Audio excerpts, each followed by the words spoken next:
Welcome to this episode of Against the Mountains of Madness. I'm your host, Jason. And I'm John C. Wright. And on this episode, well, we thought we'd definitely do something that won't be us rambling for an hour when we talk about highs and lows, episodes of shows we loved and episodes of shows we hated. But I Science guess fiction we should shows. science fiction shows, of Science course. fiction, yeah. There was that episode of Cheers. Not really. So I love shows about people getting drunk. Anyway, so what prompted this conversation is we were kicking around the question, George R.R. Martin, can he finish the books he started? What do you reckon, John? Do you think he can get to the end of it? I have a theory that he cannot and will not ever finish the Game of Thrones series. My theory is this. I believe that when the TV show came up, he actually gave his notes over to the screenwriters. So they knew what the intended ending was. And the terrible ending that everyone hated was, in fact, his planned ending. And then when he found out that the entire world hated his planned ending, I believe that he looked around and found that had boxed himself into a corner, killed off all his main characters, and didn't have any logical way to proceed because he had painted himself into a corner. That's my main theory. I do have a secondary theory as well, which I'd also like to mention.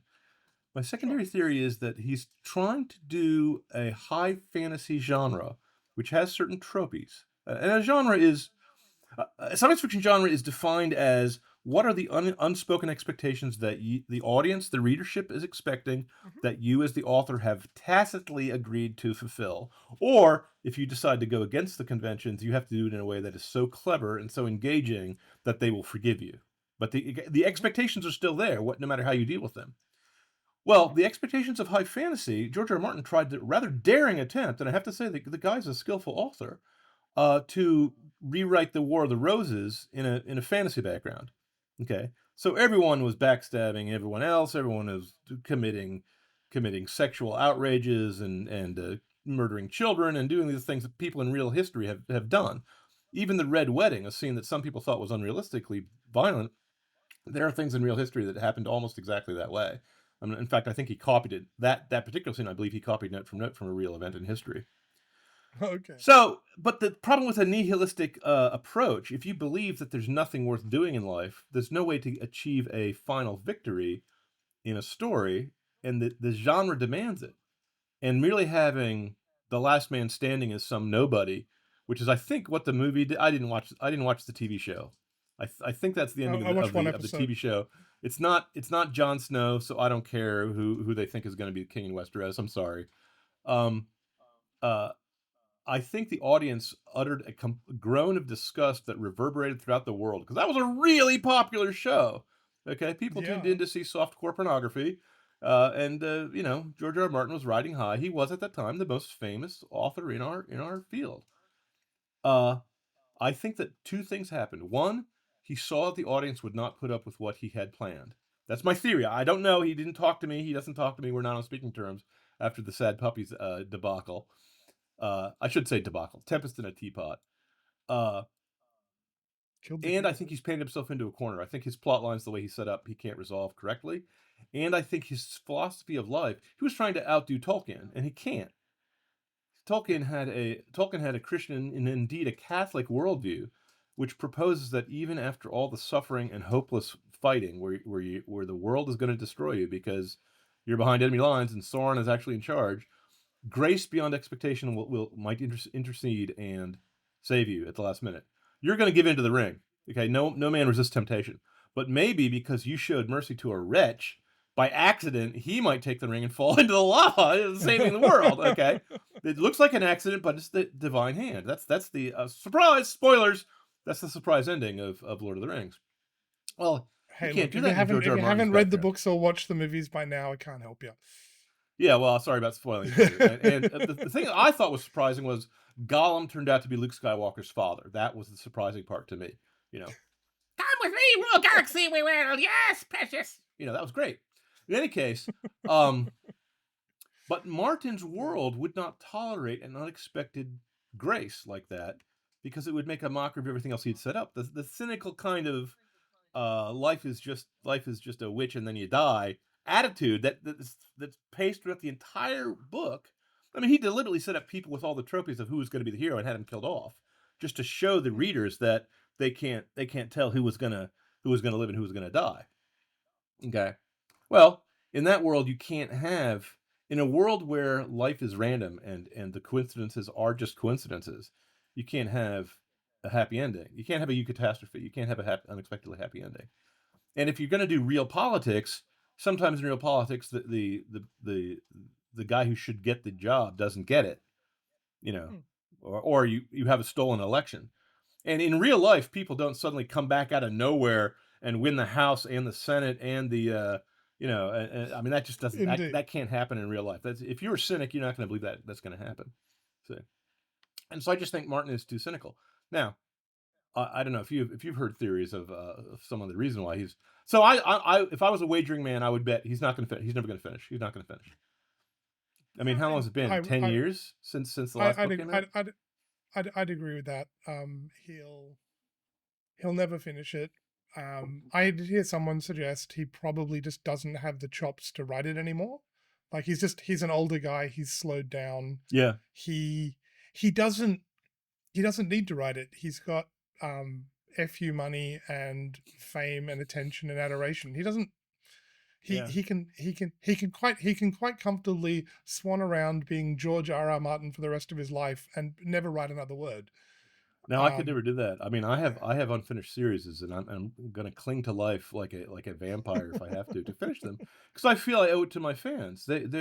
Their purchase of my wares and their appreciation for my muse. Uh, I'm obliged to them. I feel obligated through honor to them. But I'm not a fair enough. cynic. I'm not a Fair enough. nihilist. I You're don't know not. if Yeah. Well. Does Martin care about his fans? I used to be one. I'm not anymore. I'm never gonna read a word he writes again. I'm sorry. Um. Well, when your role model is Diogenes, what do you expect? I So. expect you to live in a barrel. Now, I should say, for those of you who are fans of Martin, he is a very skilled writer, and I just wish he would use his powers for niceness rather than for the forces of chaos. Uh, but I I'm not enjoyed the going to read him again Wildcard Kit because books. he. Yes. I enjoyed the Wildcard books when I was younger. How about Thieves? How about the And Thieves when World books? never read them. The only thing of his I've ever read was the Wildcard books, and I didn't know who the author was at the time. I didn't know who he was. I just found them. They sound. I Oh, that was very no, rarely that was an buy books. anthology. That was an anthology. Oh, He it's was not the true. author of those stories. He was just the editor of those stories. Likewise for Thieves World. That was a collected a shared world anthology. Oh, okay. Or maybe he's just a good No, editor. he I don't wrote Tough know. Voyaging. He wrote a series of short stories about an ecologist, and he wrote Against the Dying of the Light, which takes place in a background of several of his short stories. And Against the Dying of the Light is a story about a planet that is moving away from its sun, where several of the surrounding civilizations had a big fair, and as the planet is dying, there's some secret, there's some mystery involved, and they have to go there and figure it out and so on and so forth. Again, perfectly good writing, perfectly good writing. Uh, there, I, his stories about the planetary ecologist Tough Voyaging is about a big old fat guy who finds uh, an ecological engineering starship from a previous civilization that is much higher technology than anything else afloat. So he can just kind of go around and recreate entire biospheres as he wishes. And the last story, unfortunately, was a bit of anti-Catholic propaganda where it just said you have to have birth control, otherwise you'll have overpopulation, and in which case the ecological engineer is going to destroy your planet out of vengeance because we all have to be sterile or something, something, something. It was stupid. So Well, yes. So I That's can enough recommend ragging him as on. an author, but like I said, I'm never going to read him again because he insulted me personally. He went out of his way during the Hugo Awards in I think 2016 or 2014. I forget when it was. I Something was like up for that. six Something like that. awards. I was up for 6 awards, and I had no idea I had so many fans. And they all accused me of doing something underhanded to become so popular. Sorry, I didn't do anything underhanded. You just Uh, followed the rules. I just followed the rules, and I mean, and apparently that's underhanded. I didn't even agitate for people to vote for me. I wrote like a few blog posts, but I did publicly say that I didn't like the.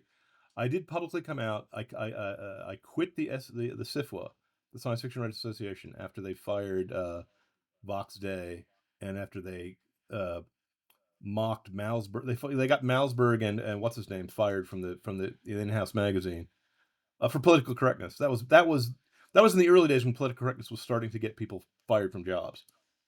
So I came out against that, and I said, why don't we award the Hugos on the basis of merit rather than on the basis of diversity hires? We didn't have the term diversity hire today, but that's what it was. Yes. Well, that was very politically unpopular, and I soon cut ties with Tor Books after that. Sorry, Tor Books.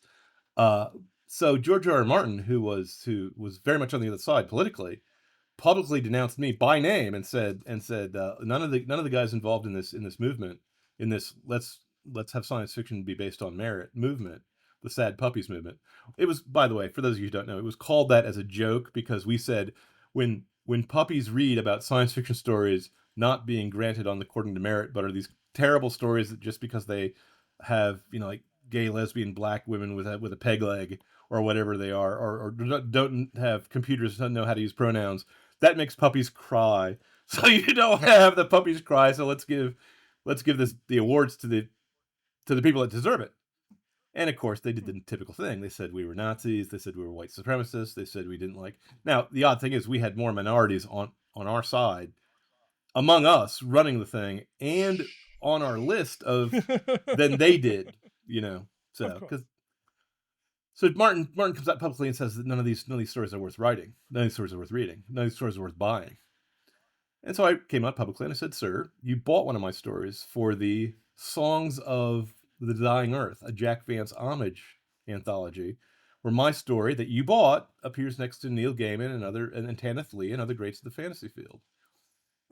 And he wrote me back and said, oh, well, you should be more like Jack Vance and not boast about your stories, because he referred to the stories as garbage. And I felt bad about that because I wanted to write him back and say, no, sir, it's not that I was boasting about my story. It's just that A, you said it wasn't worth buying, and B, you bought it. So if it wasn't worth buying, you failed as an editor. You failed to do your job as an editor. And if it was worth buying, then you're fibbing to the public about me. Okay?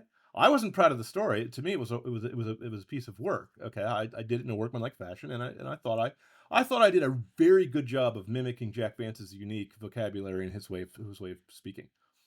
But I wasn't proud of the story. I was proud of the fact that a famous editor like George R.R. Martin had thought it worthy of publishing, which he obviously did because he paid me for it. He So gave you money, yes. but I did not. I dropped the argument with him because basically I had respect for the field. But after that, I couldn't suspend my disbelief and read any of the garbage he writes after that because his worldview is so negative. Who wants to read about sexual molestations in a fantasy world when I could be reading a Conan story? And at least when he molests people, they end up dead, and he's going to walk out of the cave. No matter what happens, no matter what snake god he comes across inside of it. So there is that. So, yes. So part of what prompted this conversation was also, I said something you regard possibly as heretical, that I don't mind the Star Wars prequels, that I think they're all right. They're not as good as the originals. They can't hope to be as good as the originals, but the originals are sort of cultural masterpieces. And these are just watchable popcorn science fiction flicks, the Star Wars prequel films. I don't regard it as heretical, but I do think that.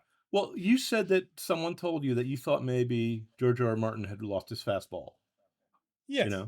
I think Lucas did lose his fastball by the time the prequels rolled around. And I think partly that's because, and I think it's partly for the same reason. When George R.R. Martin became too big to edit, and he let his own worst impulses run away with him, he decided to introduce new characters and spend entire books on digressions that are going thousands of words the other way. And he lost all track of where the armies were and how fast you could get from point A to point B. And I'm sorry, I stopped reading the book. I stopped reading his series. Now, but I did go to see the prequels, and I was very eager to do so, and I wished I could like them more. I was keen. But fair enough. Let me tell you why I didn't like them. Because I didn't dislike them. Let me emphasize. The first one I saw twice. Visually, they're splendid in terms of special effects, in terms of pacing, in terms of John Williams' music. Absolutely, I have I have Duel of the Fates as my ringtone on my phone. Okay, I have R2D2 as my trash can here in my. So I'm a Star Wars fan. Okay, so don't get me wrong. But Yeah, of course. the first three were written by not there. He wasn't the writer. It was Leigh Brackett, the woman who wrote Northwest Smith stories, or Gerald Jorre, I forget which. She's the wife of world record Hamilton. She was a pulp writer, and it showed. And he had less control over it, editorial wise, and so on. So Star Wars was the original film was basically saved in the editing room. Okay, they turned it into something that is metastasized into a glorious cultural icon, like you said. But even if you separate the nostalgia for those films, and you say, I'm going to look at this film without taking in mind what the other films were like, okay, just judging them by themselves, I still think they're weak. I still think they're poorly written. They're a little I mean, let me give you a quiz. Describe any of the characters without using his Oh, name, yes. and then tell me what about him is memorable. Because I can do that for the first film, easy peasy. There's the space farm boy, there's the lovable space rogue, and there's the space princess. Okay, then there's the bad guy who wears a skull mask and sounds like an obscene phone call and wears a Nazi helmet and a big black cape. Okay, you can't put a villain in a big black cape and have it not be space opera, have it not be pulp. Okay, but Qui-Gon Jinn, I liked him as a character. He was okay. I thought he was. But I I could, liked the actor a well, lot. You know, there's one but memorable character that could be summed up in one word. who's Yippee. that? Oh, you mean Jar Jar, the comedy relief? No. Step Oh and no. fetch it. You mean? Just, no. Just that Oh, the stupid scene kid. with Oh, you're talking the about the pod kid? racing where he goes Cute yippee. little Just Darth like, Vader. Oh my gosh, yeah. that was a horrible. If I had, if they had given it to me I to like write, 2 and 3 better, so that's fine. if they had given it to me to write, there would never have been a little kid involved. Okay, in any way, I would have set it up the same way you set up an old fashioned serial from the 40s, where what you do for an old fashioned serial is you'd have the committee that has control of the lenses of Scorpio that were dug up in the middle of Afghanistan or something, and one of the scientists is killing off the other scientists to get control of the infinite power of the magical lenses, and each time the science council meets, there's a villain among them who's going to set up the ambush or the attack that's going to be the climax of that episode. So just do that with the Jedi Council. One of them is Darth Vader. They don't know who it is, and when they're discussing their plans, the guy, Anakin Skywalker leaves the council chamber and puts on his mask and then goes out to fight them. And every time he gets wounded in a lightsaber duel, they replace his body parts with metal and cyborgs, and he slowly loses his humanity. Okay, that would have been a lot better than the little kid. This is pod racing, you know. But Yeah. even putting aside Oh, look. nostalgia, the pod racing scene was wasted. Was not part of the main plot line. The main plot line kind of didn't make sense. The elected princess of Naboo kind of didn't make sense. The water planet that was hollow in the middle and filled with an ocean of frogmen, was kind of cool. Okay, I liked it, but it kind of didn't make sense. But hey, I liked it. I mean, it is a fantasy genre. It doesn't have to make. It only has to follow its own rules consistently. It doesn't have to make sense. Yes. I mean, well, no, it has to. No, sorry, that's wrong. It has to. You're make right. sense. No, it has to be consistent. It has to follow its rules. It has to be consistent with itself. It has to make sense in that sense. Yes. It has to be consistent with itself, but not necessarily with our world. But it also has to be consistent with the basic rules of storytelling, which I don't think the second movie of the prequels was. I did like seeing Yoda flip around with a lightsaber fighting Christopher Lee. I like anything with Christopher Lee in it, but he died a chump death, and that was no good. That was stupid. So now that's nothing compared with the Disney trilogy. I wrote an entire book on how much I hated the last Jedi. Yeah. I called it The Last Straw because I was fed up. And I said they're never gonna get another dime out of me after they prostituted my beloved franchise and then defiled the corpse. So if you want to talk about most favorite and less favorite, my most favorite Star Wars is oddly enough the second one. I like Empire Strikes Back better than Star Wars, even though Star Wars itself has a nicer, tighter plot. No. The Star Wars itself, the original, which I'm never going to call A New Hope, has a very tightly woven plot and is polished and smooth and has that depth of mythical depth that you get sometimes in space opera or in children's stories. It's got a purity and an innocence to it that just turned the whole world on its ear. It was the Mm. opposite of Game of Thrones. Because in the 1970s, all the films were negative and cynical and bitter, and this one was just sweet. You see, and I think it was a nostalgia trip for the filmmaker. I don't think he's necessarily a science fiction fan, but he's a fan of filmmaking. And if he remembered the golden days in his youth when he would bicycle down to the local cinema, the only air conditioned building in town, and watch a 10-minute short before the main feature, and he would see Buster Crabbe as Flash Gordon or Buck Rogers, and not to mention Princess Aura in her space bikini fighting the evil Charles Middleton as Emperor Ming. I mean, come on, you can't get better than that. Those memories are golden. And so when he tried to recapture that, because remember, George Lucas also did American Graffiti, which was also nostalgic. When he tried to recapture that, he captured the spirit of the '40s. He captured the American essence. The film is quintessentially American, quintessentially optimistic. You see, when Disney got a hold of it, they were suffering from the woke mind virus. The woke mind virus is not optimistic. The woke mind virus is cynical. It regards everything as a power struggle between the strong and the Mm. weak, and the strong are always trampling the weak, and the weak all dream of revenge. Like some mime the dwarf in the Nibelungen lead who wants to overthrow his older brother Albrecht, who has the magic ring. Okay, those guys are petty. The woke mind virus makes people into dwarves. They make them into, and I don't mean hardworking dwarves like in Lord of the Rings. I mean petty dwarves like in Wagner. And it's not optimistic. It's not cheerful. The Mm. Star Wars itself was so optimistic that the last scene where they're given medals doesn't even have a line of dialogue spoken. It's just stirring John Williams music and everyone applauding because they blew up the evil ogre's castle in space. That's no moon.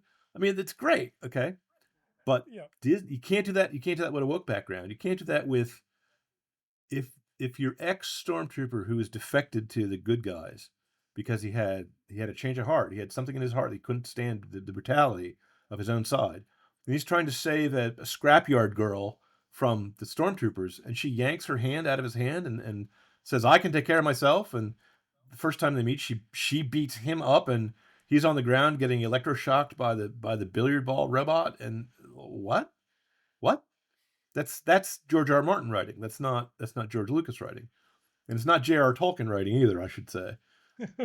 One reason why Martin is not going to be able to finish his book is because he's not Tolkien. You see, he can't draw his plot lines together. I wish they'd hired me. I could finish Ice and Fire for him, or Vice and Fire as I call it now. You just get an Well, I editor. mean, Bring back from the dead one of your characters that you still need. You can think. Come on, use your imagination, buddy. You can think away. You can paint yourself out of the corner. Okay. apparently someone used an AI to finish the book, and then Martin is proceeding to sue them for some reason, but because it finished the book and did a good job, but whatever. I Um, didn't hear that. Are you pulling my leg? Is that real? I I don't know if it's true. I just heard it. I Okay, don't have any good enough. I don't have any reason to think it's not the case, but I mean, I'm not gonna stake my life on um I'm not gonna We'll stake my life on the truth of the proposition, but we'll it put it sounds plausible. we'll put it into the rumor zone. We'll put it into the rumor Yeah, I zone. mean, it sounds entirely plausible, and it made me Now, laugh. now I also think that you should fulfill your unspoken promises to your readership. I think George R. R. Martin, he does have FU money, and I still think he should finish it just because of his obligation to his Well, readers. There's to this day there's a cartoon called Dark Water, the Pirates of Dark Water, which was yeah. on the TV in I think the '80s, where Hanna Barbera Mhm. tried their darndest to do something completely original and come up with a Weird Tales fantasy world that had monkey birds and flying airships and oceans surrounded by mystical dark water that attacked and surrounded people and glued them like the oobleck or something. And it was great. I'm sorry, it was completely original. Their guns, to this day, I remember their guns. One of their pistols consisted of a hollow vessel with an opening with a rat in it, or some alien bug, and you would shock the creature by working the lock, by working the pistol, and it would eject a spew of poison as it tried to defend itself. And he would shoot someone with that, and they'd get poisoned. It was they never finished it. You see, they had to find the 12 treasures of rule, and they only found 8 of them, and then they ran out of money, or they didn't get enough viewers or something. So if they ever want to finish that one, I'll pay for it. I'll buy that one in a minute. You know. But I do want to ask you. You and I are both fans not only of Star Trek but also Star Wars. So of the Star Wars, what is your favorite movie and what is your least favorite? Um, Because you said the second one. You agreed with me that Empire is better than I like I like the originals. Um, I like all of them. I think they're a nice epic story. Um, I quite well. I wouldn't say Revenge of the Sith is my favorite, but I quite like it. I think it's not a bad film. It's kind of fun. I like yeah. big. I Don't get me like big wrong. flashy. I Don't get me wrong. None of the prequels I think are bad. I just think they're like Jupiter Rising when you compare it to The Matrix. The Matrix was an iconic, genre-changing film, uh, but and the with splendid visuals. And Jupiter Rising had a rather attractive actress in it who loves dogs, and it was visually splendid, but otherwise it had a creepy idea behind it, but it wasn't written well. It wasn't put together well, and it how stunk. how how Okay. do I how do I put this? I would This was like not the prequels were not as bad as that. The prequels were no not they weren't my perfectly well put together, but they were okay. On a scale of 1 to 10, my I'd give them a 5 or a 6. fair enough. My ideal Star Wars film would I think Empire, but I'd love to see Empire made with the special effects of the prequels. This With the special effects quality of the prequels. I'd love to Now, see that. when I mocked the prequels, I gotta say, when I walked into the theater and I saw the opening battle sequence around the planet Coruscant, which was Trantor, just by the way, um, from Isaac Asimov's Foundation, Yeah. uh, I said, I am privileged. I am privileged to live in a day and age when you could take the cover of one of my favorite pulp magazines from when I was a child and throw it up on And the screen animated. 3D and animated, and it looks good. It looked good. Okay. I like yeah, I like Revenge of the Sith. That opening battle sequence is amazing. But I mean, I think I increasingly feel like that about a lot of things. Yeah. I'm sure I've said this before. I watched the first season of Star Trek Discovery. The thing that the thing that annoys me the most about all of the new Trek stuff is not that the writing is bad, not that it is insanely woke, not that not all of the things people complain. I don't like any of that, but the Hmm. thing that annoys me the most about them, actually annoys me about a lot of modern filmmaking, it looks gorgeous. The special effects, the the the Look the the the perfect.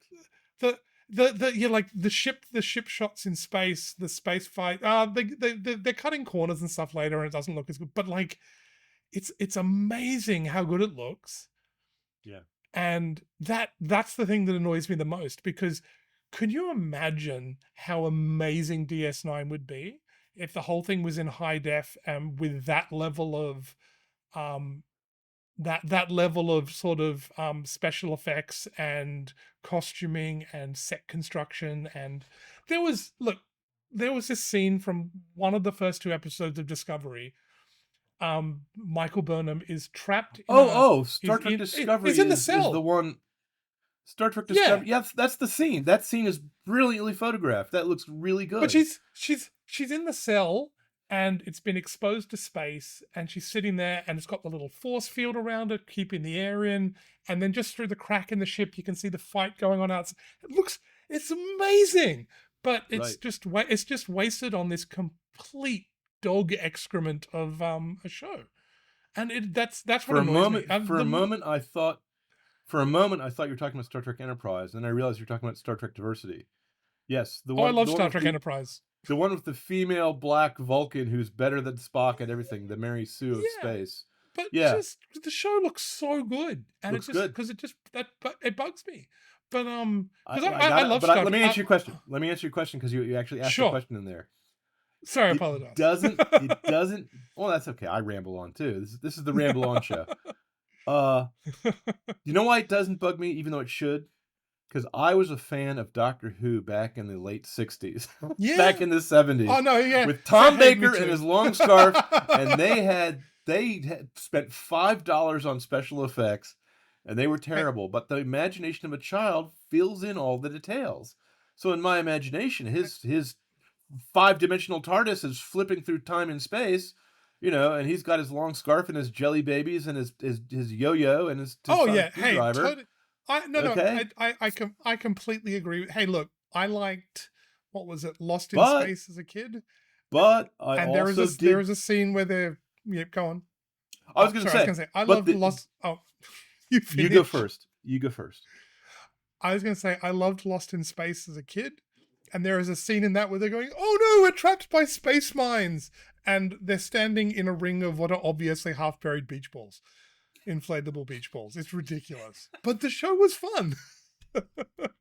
Like, it If was you ever see stupid, the but in all the right ways. if you ever see the first black and white series before it turned into a comedy show, basically what Okay. happened is the guy playing Dr. Smith was so funny and so over the top that he won over Irwin Allen, the producer, and decided to make the show Okay. just be about the kid and Billy Barty, not Billy Barty, the kid Yeah. and the doctor. But the original show was actually supposed to be a serious space adventure show, and the Dr. Smith was a Russian spy who killed people. Okay, he was hardcore. He was no nonsense, and the special effects were very primitive by our standards, but they looked good. They're a roving machine, and they had a jetpack, and they had all the cool stuff you're supposed to have in a cool show. So I've watched some of the I will not turn my nose up at Lost in Space.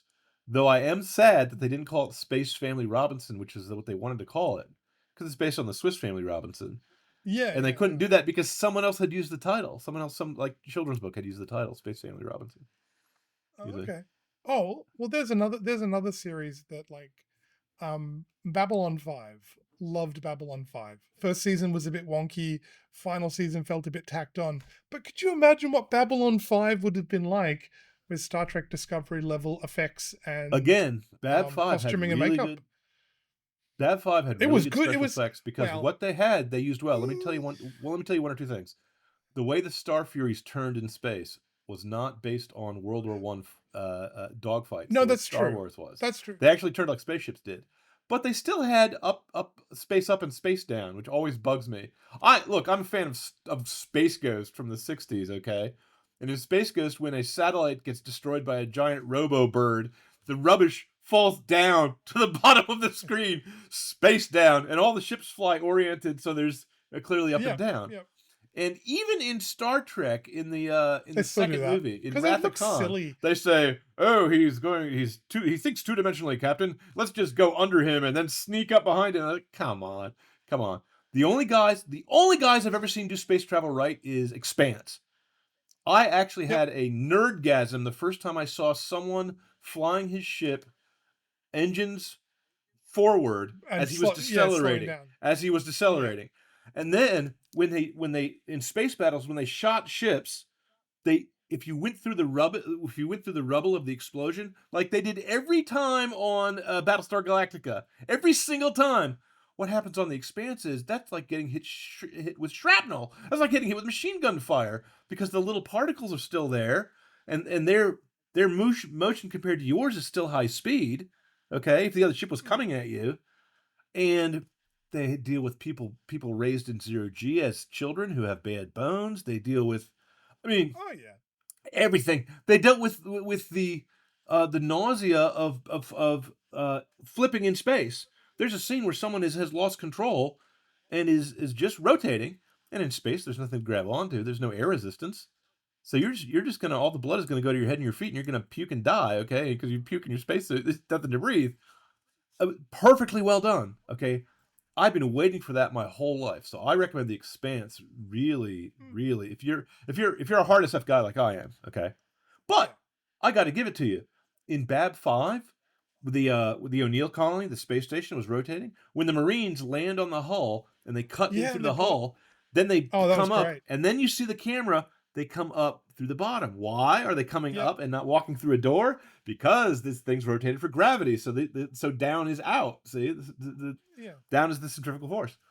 They had a perfectly fine idea for how to do fast and light drive, which was their Stargate technology. They didn't call it Stargate, Mm. but that's what it was, you know, and so on and so forth. Oh, I They did a I lot of good like stuff with that. no. The But first you're right. season, the You're special effects right. kind of weak. They were getting the special effects weren't there yet. The first season looks really There's a shot where there was a Sheridan, where I think it's Sheridan, I don't remember if it was him or the other guy, is in Zahadum. What a great name for a planet.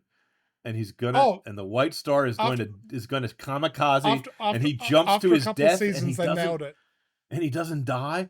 That scene still sends chills up my Oh yeah, spine. That's like one of the best things I've ever seen on the small screen. not You know? like hang on. Don't get me wrong. I actually think they got a lot. The special effects improved. The the CGI effects for like the Yeah, spaceships and stuff improved enormously enormously. over the run of the show. But some of the early ones Right. are really not great. But I mean, Well, but you're there was right. a time when The show lived through the I was going to Renaissance in special effects technology. yeah, there's a time in the 90s when computer generated effects weren't there yet, but people were starting to use them. Because did you ever see Space 1999?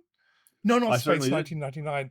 No, wrong series. A Space Space Above and 1999 was Beyond. models. That was all practical effects, and they No, were no, all. no, no, no, no. I But know. No, no, no. the I know. model work was great. No. I'm sorry. You touched Oh on that. You yeah. touched on it. You brought it up, and now I got to talk about UFO. Both, by the way, Yeah, very yeah. dark, but and very much unlike Star Trek. UFO and Space Hmm. 1999 was done by the Anderson Jerry Anderson. couple, Yeah. Sylvie Jerry and and Jerry Sylvie. Anderson, who had made their fame in puppeteer episodes like Captain Scarlet and all those good, Hmm. all those good old English shows.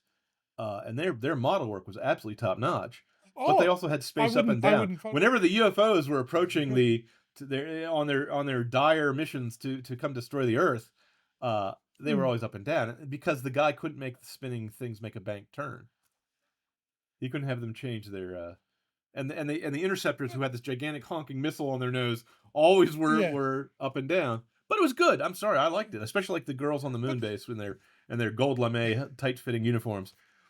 and And the it was set purple in the hair. Yeah. 1980s. It was set in this future so far away that no one alive now, except for me, can remember back in those days. 1980, No. 1986 is when the show is set because the Yeah. show was filmed in the 70s. But But your but turn. no, I'm there sorry, was I a talked show. over. But there was a show. Space Above and Beyond, which I quite enjoyed. They only made one season of it, and they axed it. I I think haven't it was too seen it. expensive. Everyone But says it's it's sort of good. Everyone says it's good. I haven't it's seen it. it follows a set of marine slash fighter pilot characters engaged in an interstellar war that humanity is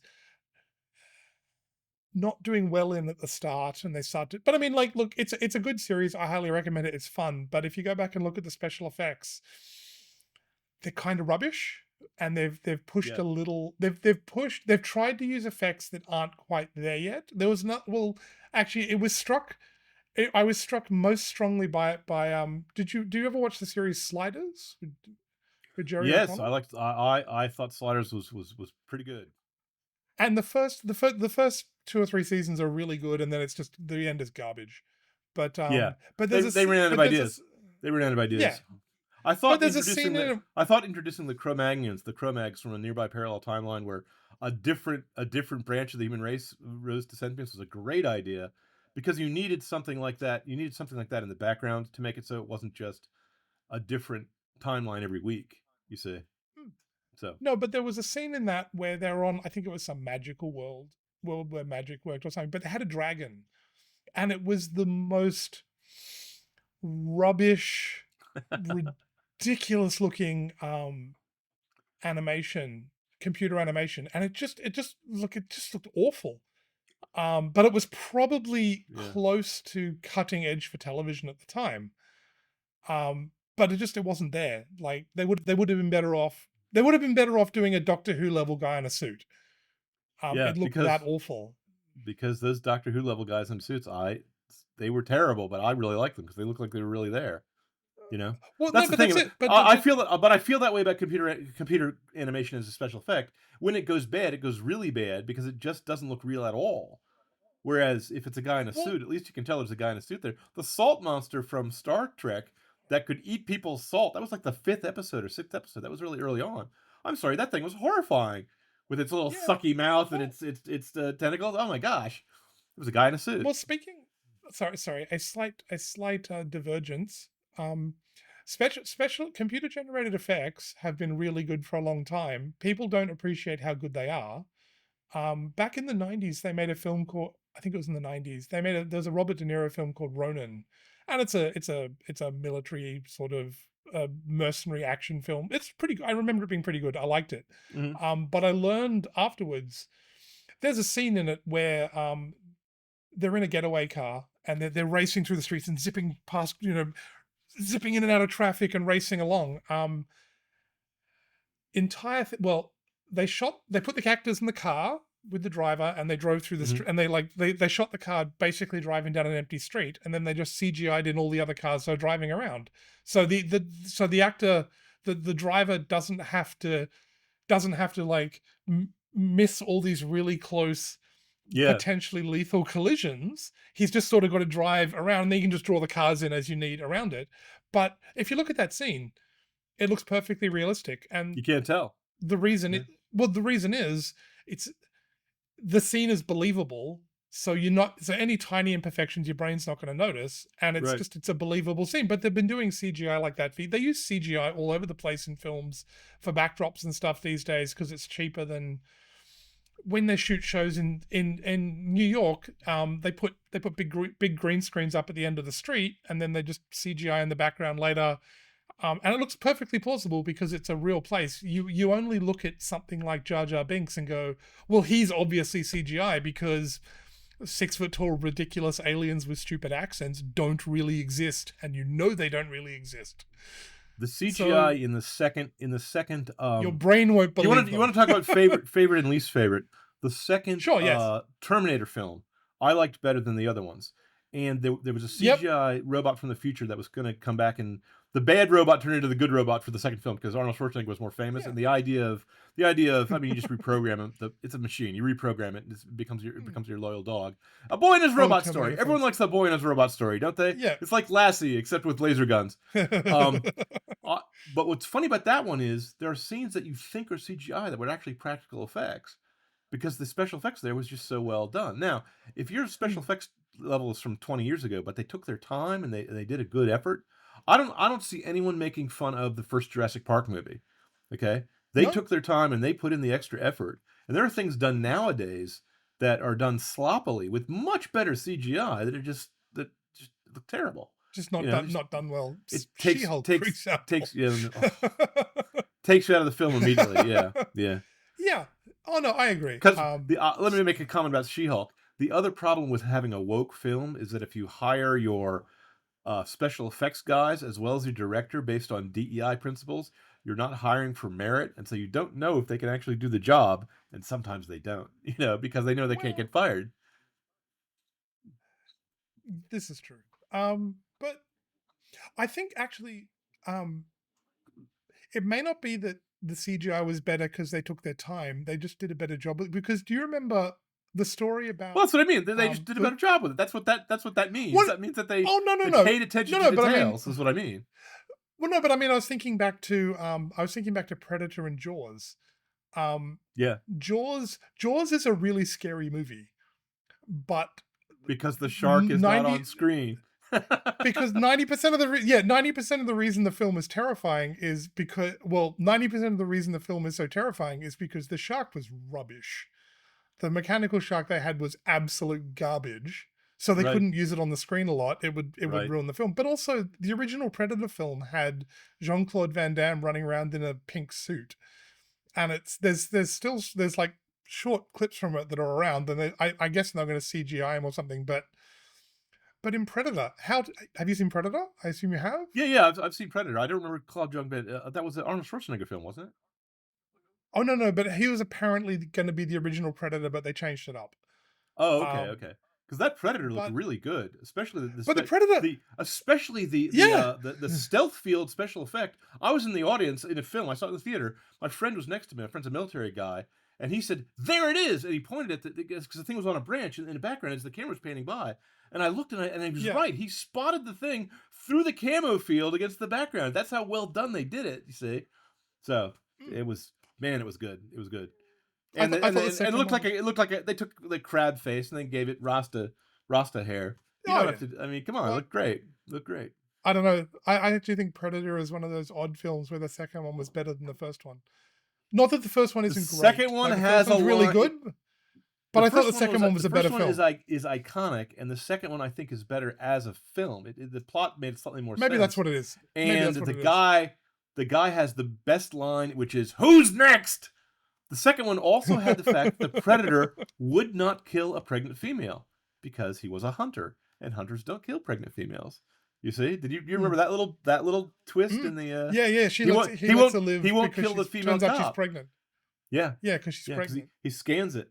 Now, here's the other thing I liked about Predator. In Predator, they paid attention to the fact that the aliens' sense impressions didn't work like ours. They saw in infrared, not invisible light.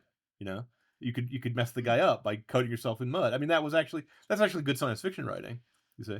But let me say a Well, word really quickly. If you want to talk about special effects, I want to say this really quickly. sure. Did you ever see a show called The Prisoner, starring Patrick McGoohan? One of my favorites when I was young. It was done in the I have '60s, and never. you have to be on drugs to really I, appreciate it. And I was not, but I was a kid. um, I'm familiar. I'm familiar with the show. I watched a bit of the remake they did, Oh, and the I'm remake. familiar with. Well, that's fine, but I'm familiar with the big balls that follow people around. Do you know the I story think is that behind the the big one? balls? I Yes, don't, that's the but I one. don't. I haven't seen it. Okay, I'm at least but familiar you with know about bits and pieces of you it. know about the weather balloon that follows people around Yes, and sticks you yes. into the inside as it looks horrible. You can't even tell what's happening, but it looks completely horrible.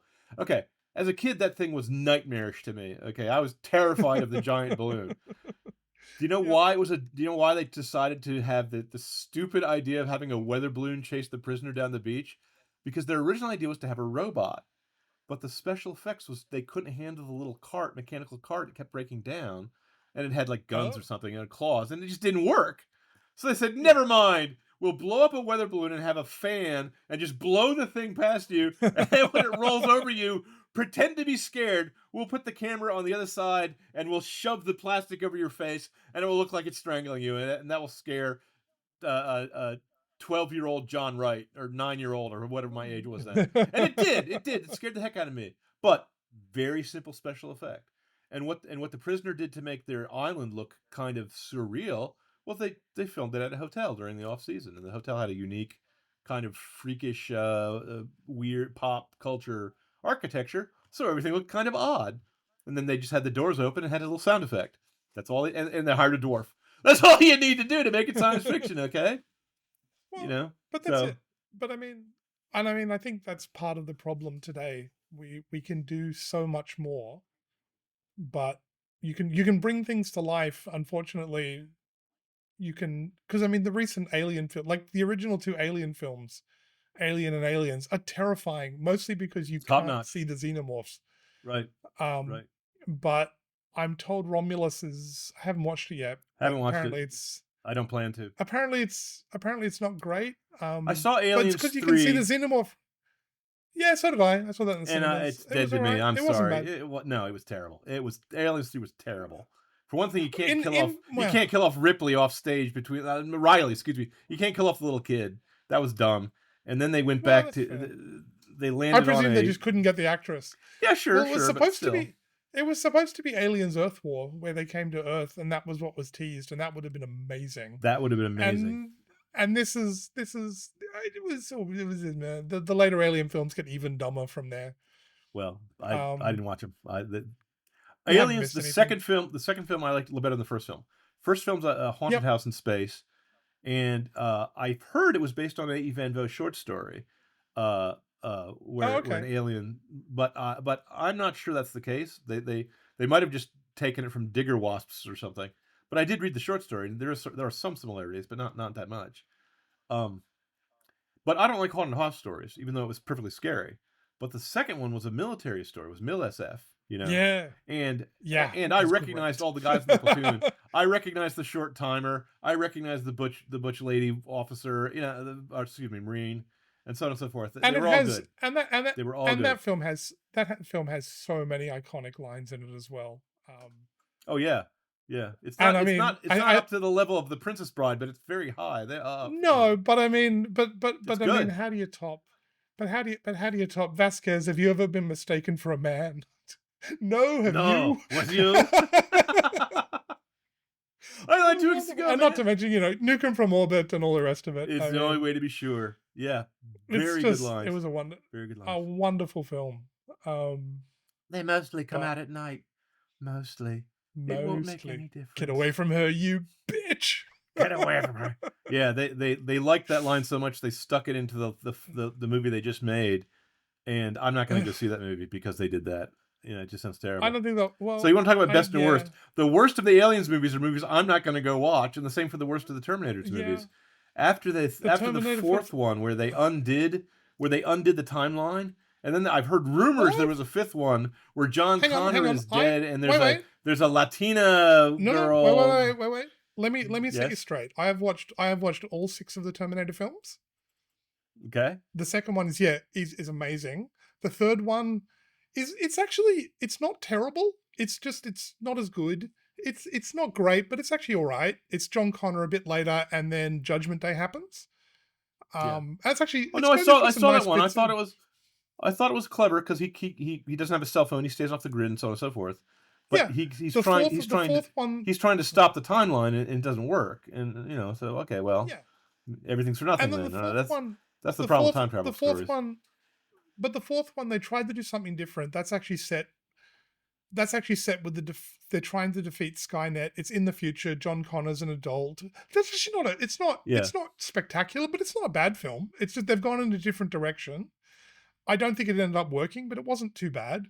5 was dumb, where it was just they recast a bunch of people. That's fine. The actors were old, but they Yeah. turned John Connor into the villain.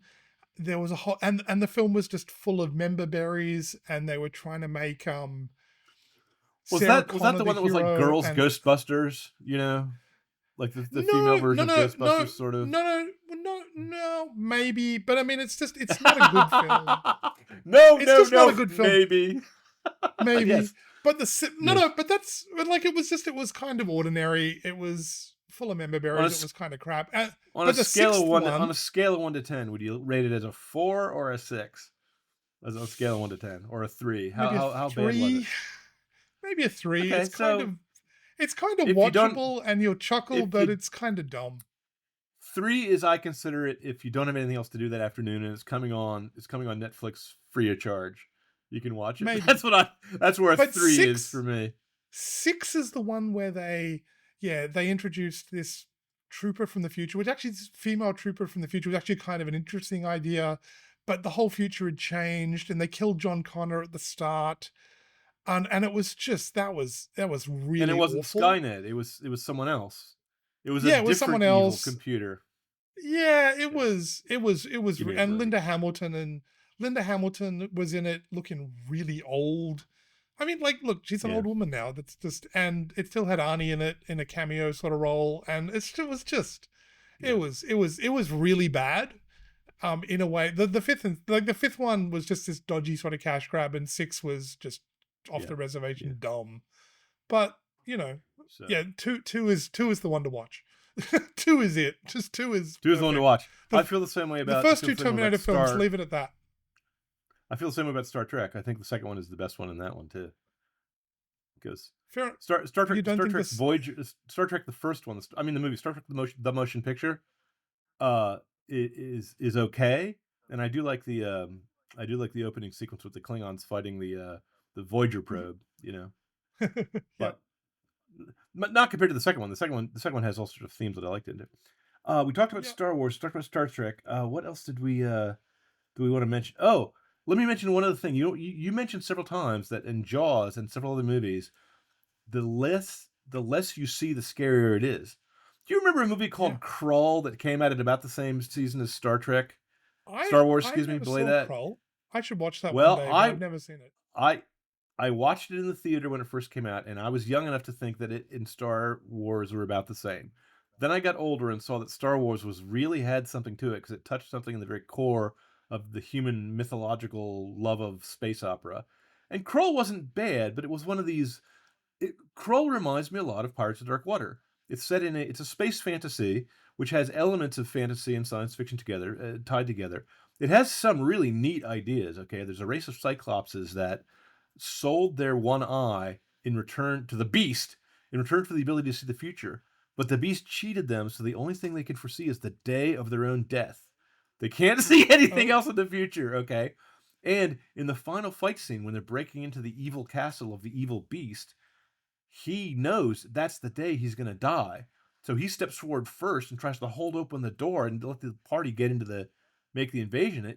And he get I'm sorry, spoilers, he gets crushed to death. Okay, they had things like that in there. Okay, they had the Slayers, who were these creepy, spooky space aliens that appeared that rose up out of the ground, out of the swamps. They had a spear gun that shot one spear, and then they would fight. And if you punctured them, they would scream and deflate. Okay, I thought it was okay. As a kid, I liked it a lot. It hangs together fairly well as a science fiction film. They had the comedy relief magician who could turn into a tiger sometimes. They had the old man who has to go talk to his ex-lover. They parted on bad terms, and she's a sibyl. She's a prophetess who lives in the center of the web of the glass spider. And there's a lot of people who don't make it out alive in this film. Okay, and they had the glaive. The glaive is a razor sharp, 8-sided boomerang that you oh yeah, throw, I've and it seen that. spins in the air, and it had an ending which was both as a kid, I liked it. As an adult, I think it's stupid. But since I liked it as a kid, I can't condemn it entirely. But it was just kind of stupid. Anyway, to make a long story short, the filmmaker found out that when the beast was not on stage and all you saw of him was his claw coming into the screen to like adjust the magic mirror that he was watching the heroes through, everyone would go, ah! You know, everyone in the audience would react well. But when he actually finally came on stage and he looks like this big, monstrous Godzilla lizardy thing that shoots fire out of his face, I think the special effect was perfectly good, but it's not going to convince a modern audience. But It's he's not nearly as scary. no, it's not nearly as scary, you know. And I'm going to spoil the surprise ending if you haven't seen it. Do you mind? The husband and It's a wife, film from the 8's 40 years old. the beast captures the girl on their wedding day because her son is prophesied to rule the stars, and so the beast wants it to be his son. Okay, now Uh, that's straight from like Greek mythology.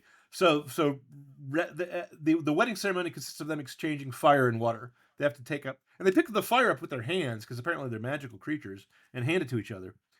So when Ren gets into the or whatever his name is gets into the castle of the beast. Oh, I should say something else. The castle of the beast disappears every evening and reappears at another spot on the planet. So there's no way to besiege it. You're lucky if you can even find it. Okay, so you have to consult with the Sibyl of the Web and maybe get poisoned by the giant glass spider on the way out. And you have to find fire mares who can run faster than the speed of sound in order to get there in time before it vanishes again. And the castle of the beast is this gigantic, craggy mountain with mirrors and windows, and the inside looks half organic. It's pretty cool. The set direction I think is top notch on this in this film. Uh, but at the end, the kidnapped girl, says to her hero, "It wasn't the glaive that can defeat the beast." And of course, the whole setup was that only the magical weapon could defeat the beast. That's why I had to go get it. Okay, and it's got like mhm. a switchblade in it. You click it, and the blades come out, and then these spin. Stupid as all Yeah. get out. And and she's no, our love can defeat the beast. And I was like, Oh wait, where did yeah. that come from? And then she points her finger, and a gigantic gush of flame comes out of the two of them and washes over the beast. And I'm going, wait a minute, wasn't the beast just shooting fire from his mouth? Isn't he fireproof? And they beat it up, and the castle of the beast explodes, and the dilithium crystals go up, and the nitroglycerin explodes, and everything blows up. And they try to make it out alive. Great movie, but you have to be 12 to see it. I'm sorry. It doesn't. Some parts of it are really good. Some parts of it are mediocre, and some parts are downright bad. Not like Star Wars. Star Wars, when I rewatched it as a grown up and showed it to my kids, It's still I was completely watchable. shocked. Yeah. I was shocked at how tight the writing is. There's no wasted scenes in that. I don't think there's even a wasted line in the original Star Wars. The thing moves from plot point to plot point really quickly. The opening Oh word yeah. crawl is 3 paragraphs, and it establishes 1, 2, 3 what you need to know: Death Star, Princess, Sinister, Agents of the Empire, Rebel base. Okay, and then you're off. Then you're off to the races, and there's a giant ship barreling down on a tiny ship like nothing that had been seen in the theaters before that. Mm. Great movie. I'm And sorry, then it's really good. and then Spaceballs came along and satirized it beautifully with Spaceballs Spaceball had 1. ludicrous speed where they go Uh, plaid. It's my favorite. Yep. yes. Yep. Oh no, Spaceballs is hilariously wonderful.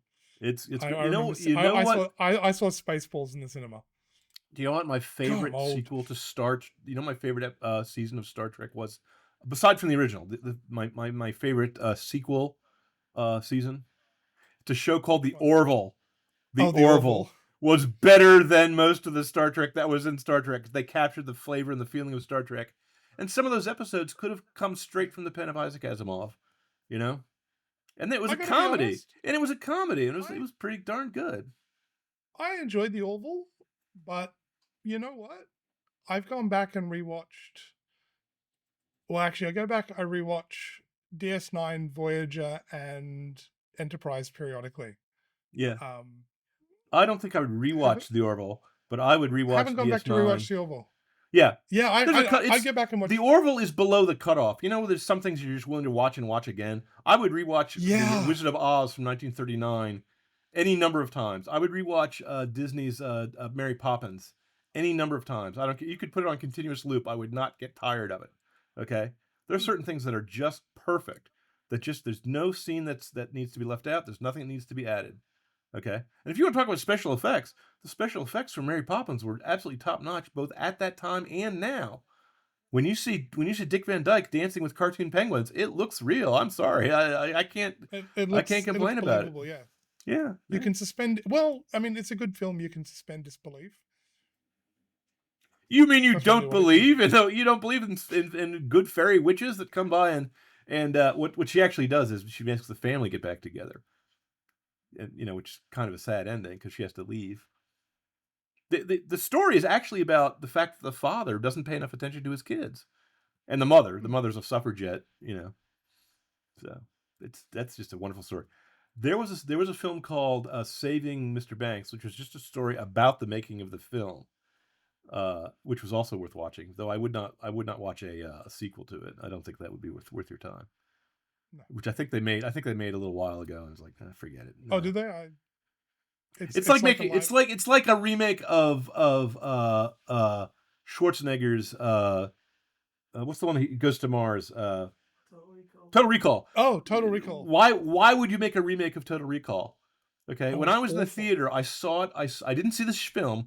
I saw a commercial for it, and in the That commercial, was the guy who's awful. not Arnold says, I don't know who I am," and the guy sitting 2 rows ahead of me shouted out, "I know who you're not, Arnold. That's who you are," and everyone in the audience laughed I because he watched wasn't. I watched the remake of Total Recall. It had this cool technology. Well, I mean, I the don't think the the technology grab actually makes sense, the but that gravity gravity train train was the gravity cool. train's a And cool then they idea. had and it was going, and they had the fight on it, and that was actually kind of cool. But Sure, it was sure. such an inferior film. Like it was just We rubbish. did not. We talked about favorite and not favorite, and we didn't even touch on the Marvel movies. There was a fight scene on top of a bullet train starring Wolverine with fighting ninjas that I thought was just spectacular.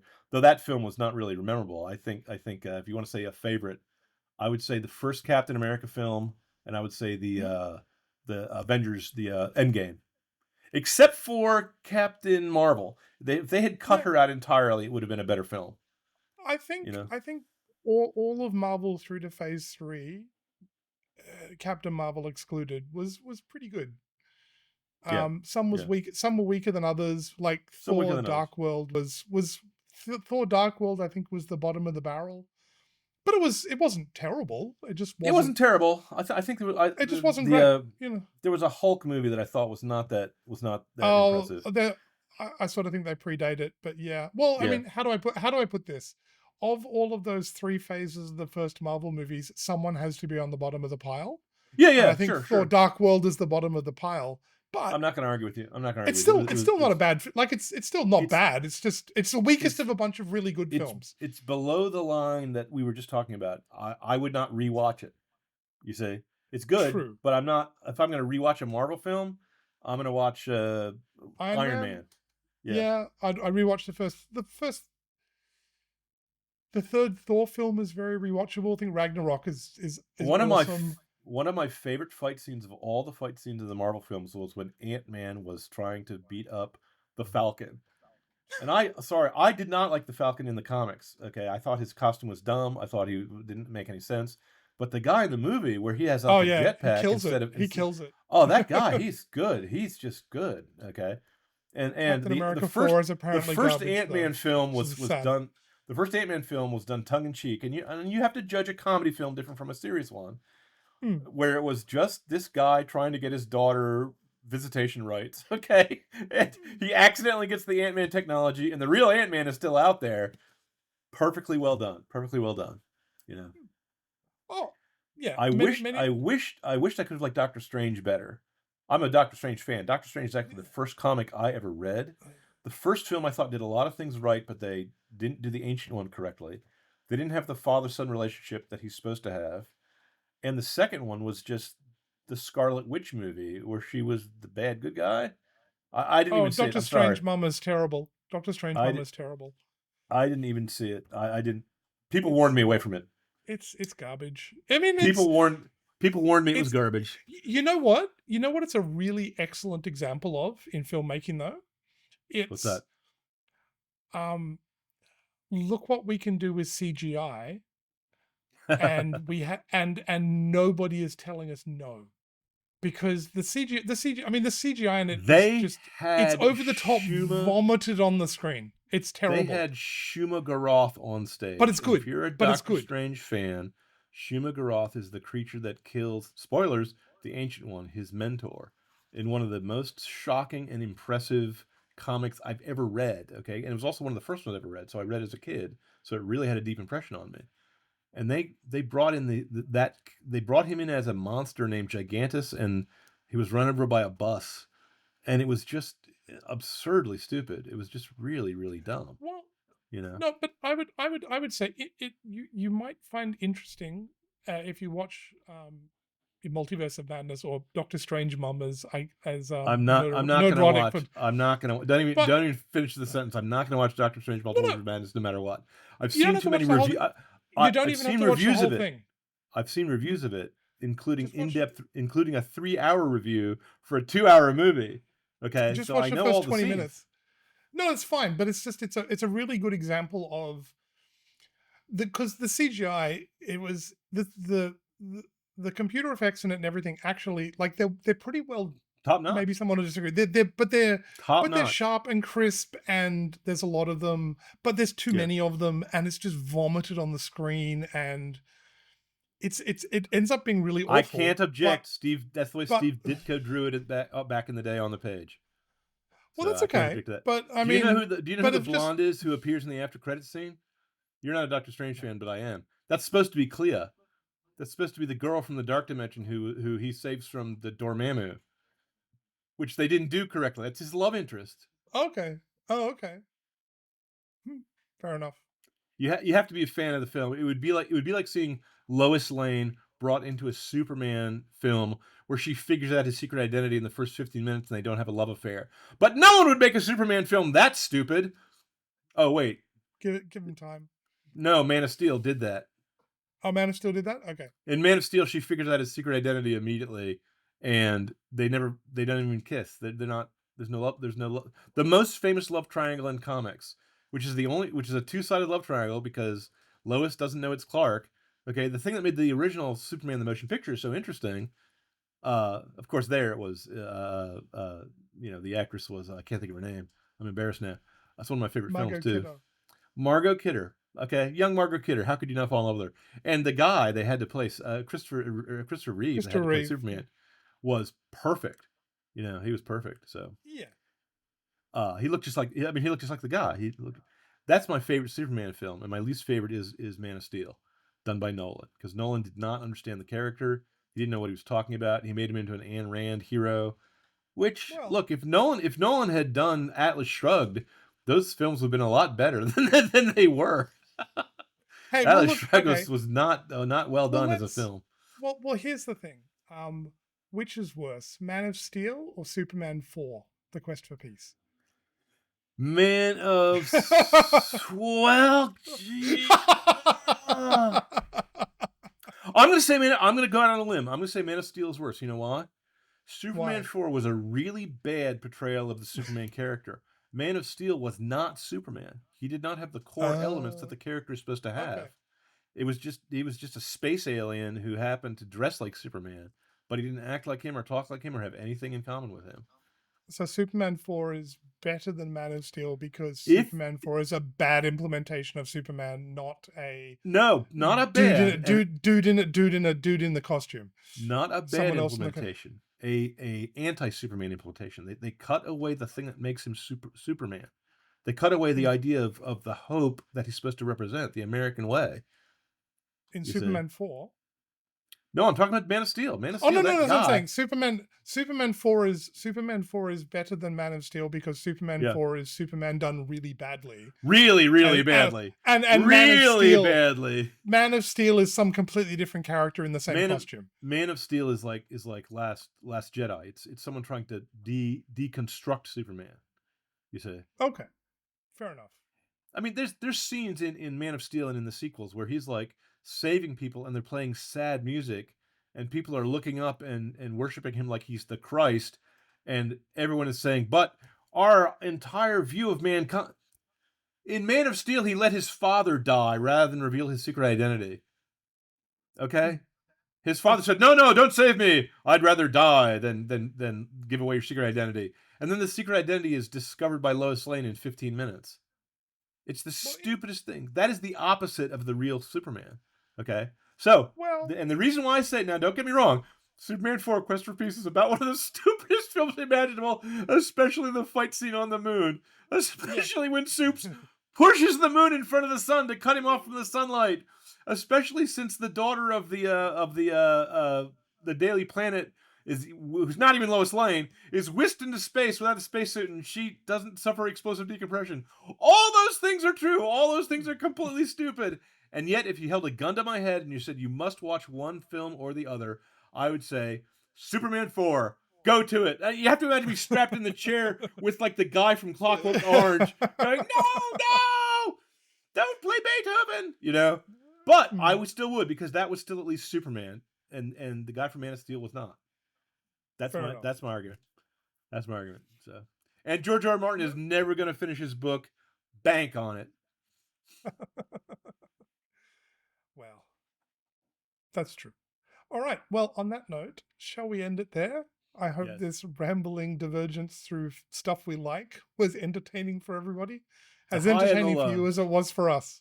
But Thank you. because we had fun, even if it didn't particularly go anywhere or cover any This was particularly just deep ground, but this we was had just fun. visiting. This was just visiting the hype, the peaks and the valleys of the science fiction media landscape. That's what we were doing. Just a survey for your Yep. viewing entertainment, gentlemen and ladies. Well, So.